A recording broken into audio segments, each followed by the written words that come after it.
प्रव्रजन्तु मनुपेतम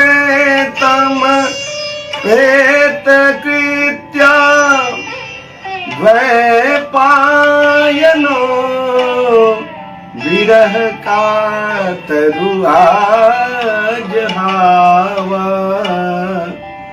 पुत्रेतु तन्मयतया तरवोऽभिनेदु तं सर्वभूतहृदयं मुनिमानतोऽस्मि।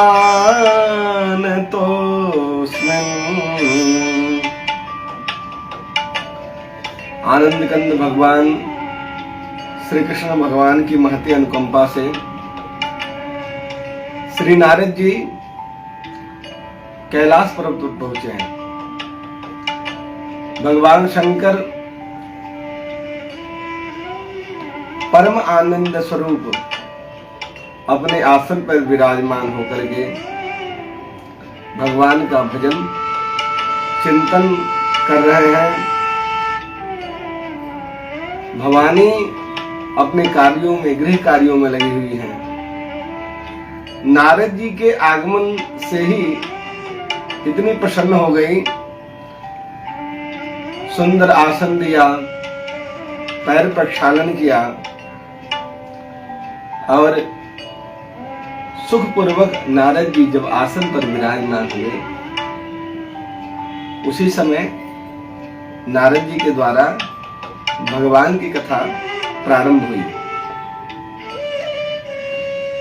नारद जी भगवान की महिमा में भवानी को सुनाते हैं कि हे भवानी,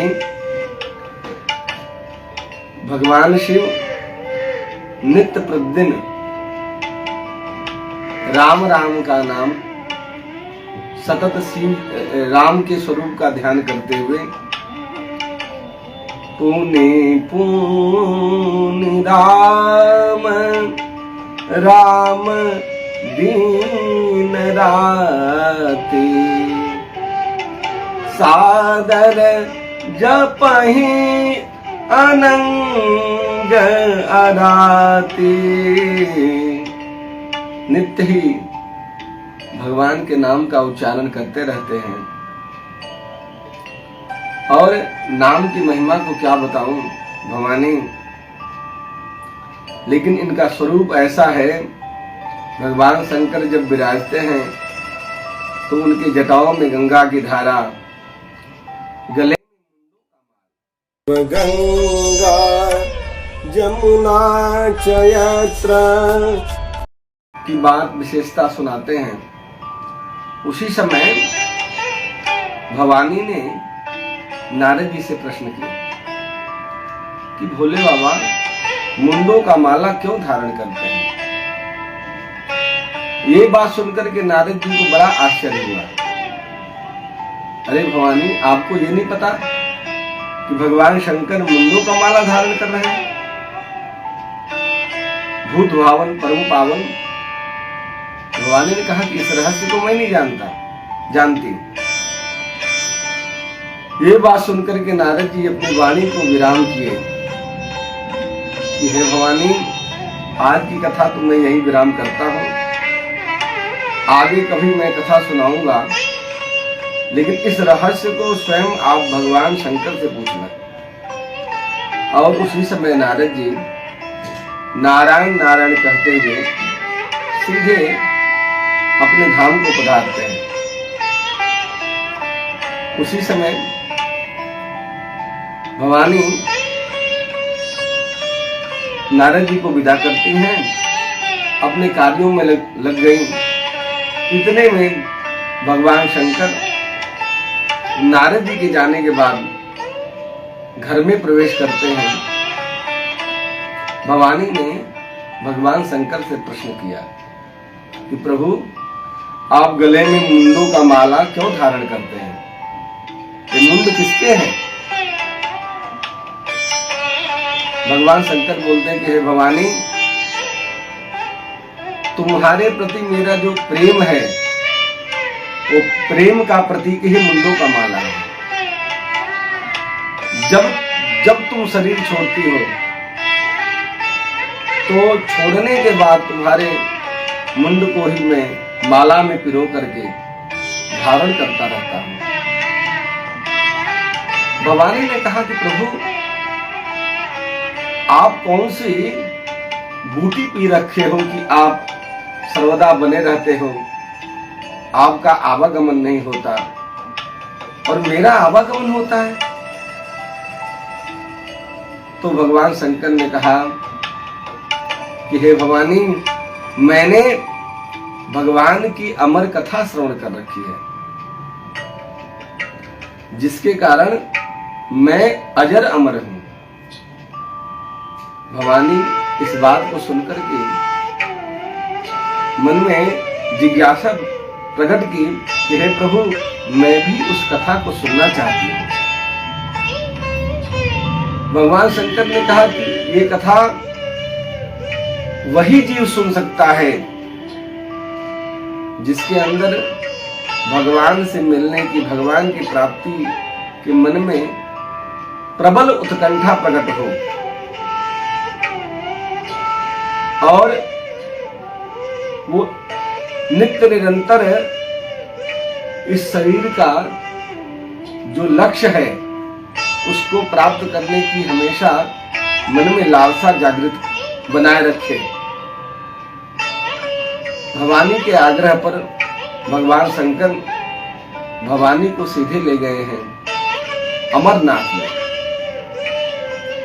और वहां जाकर के अपने त्रिशूल को आज्ञा दी कि समस्त जितने भी इस क्षेत्र में जीव हैं सबको बाहर निकाल दो।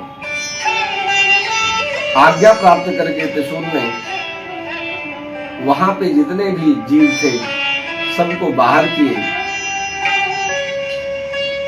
और भगवान शंकर भवानी को कथा सुनाना प्रारंभ कर दिए। जब कथा प्रारंभ हुई तो उसी समय बगल में एक सुख का अंडा पड़ा हुआ था। भगवान शंकर जब कथा प्रारंभ किए तो उनके नेत्र बंद हैं और ऐसे सुंदर सहज समाधि स्वरूप संभाला। सुंदर स्वरूप भगवान शंकर के और अपने वाणी के द्वारा नेत्र बंद करके भगवान की कथा प्रारंभ की। भवानी से कहने लगे कि जब जो जो प्रसंग आ रहा है उन प्रसंगों के साथ आप जरूर हुंकारा लगाए करें, तभी मुझे ज्ञात होगा कि आप कथा श्रवण कर रही हैं। भवानी ने कहा कि ठीक है प्रभु, आप कथा प्रारंभ करें, हम आपके साथ हुंकारा लगाती रहूंगी। भगवान ने कथा प्रारंभ की। कथा चल रही थी, बड़े भाव से भवानी कथा को श्रवण की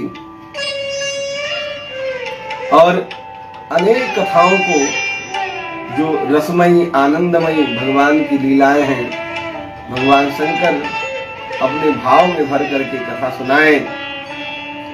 लेकिन थोड़े समय बाद जब भगवान की कथा आगे बढ़ी तो अचानक कथा के बीच में जो है भवानी के ऊपर निद्रा रानी आकर के विराजमान है। कथा में जरूर ये निद्रा रानी हर जीव को विक्षेप डालती हैं, कथा में विघ्न डालती हैं और कथा प्रारंभ यदि कथा चल रहा था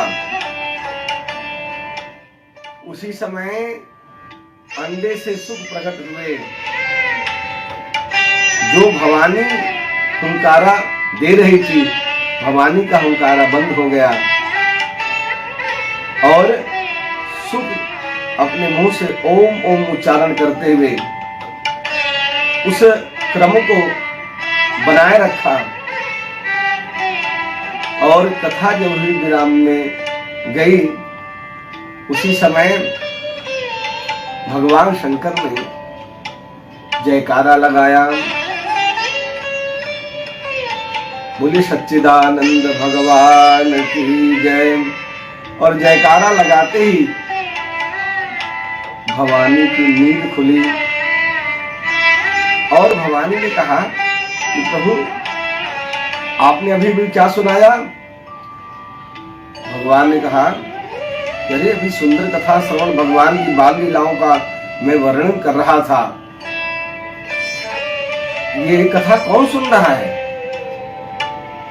तुरंत भगवान शंकर अपने त्रिशूल को आज्ञा दे रहे हैं और त्रिशूल प्रकट होकर के उस जीव का पीछा किया जो सुख ओम का उच्चारण करते हुए ओंकारा दे रहा था। आगे आगे सुखदेव जी चल रहे हैं, पीछे पीछे त्रिशूल चल रहा है और सीधे पहुंचते हैं बद्री नारायण की तरफ। वहां वेद व्यास जी का पर्णकुटी में वेद व्यास जी की पत्नी बीटिका जी भगवान के नामों का उच्चारण करते हुए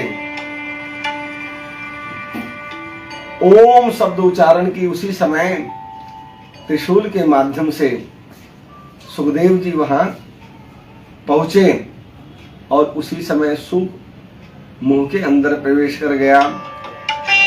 त्रिशूल वहां तक पहुंचा। वेद व्यास जी ने रहस्य पूछा कि क्या बात है? बोले कि इस सुख ने भगवान की अमर कथा श्रवण कर ली। सुखदेव वेद व्यास जी ने कहा कि जब ये अमर कथा श्रवण कर लिया है तो त्रिशूल के द्वारा कैसे मारा जाएगा? और उसी समय त्रिशूल पुनः भगवान शंकर के पास आ गया और वही सुखदेव जी माता बीटिका के उदर में 12 वर्ष तक विराजमान रह करके भगवान के ललितमयी माधुर्यमयी लीलाओं का उस साम्य प्रश्न आश्रम में वेद व्यास जी के द्वारा वर्णन किए हुए कथाओं को श्रवण करते और भगवान के नाम में ऐसे उन्मत्त होकर के गर्भ में ही भगवान की लीला का आस्वादन करते और ऐसे आनंद में रहते कि वह बीटिका के गर्भ से बाहर ही नहीं निकलते। तब वेद व्यास जी ने आश्वासन दिया कि आप उधर से बाहर निकलो, निश्चित रूप से तुम्हें भगवान की माया व्याप्त नहीं होगी तुम्हारे ऊपर।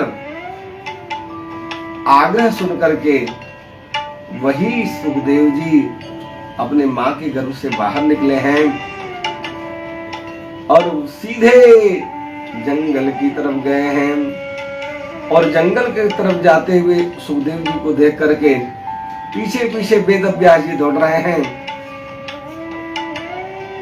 पुत्रे तु तन्मयतया तरवो विनेदु तम सर्वभूत हृदयं मुनिमान तोस्मिन्।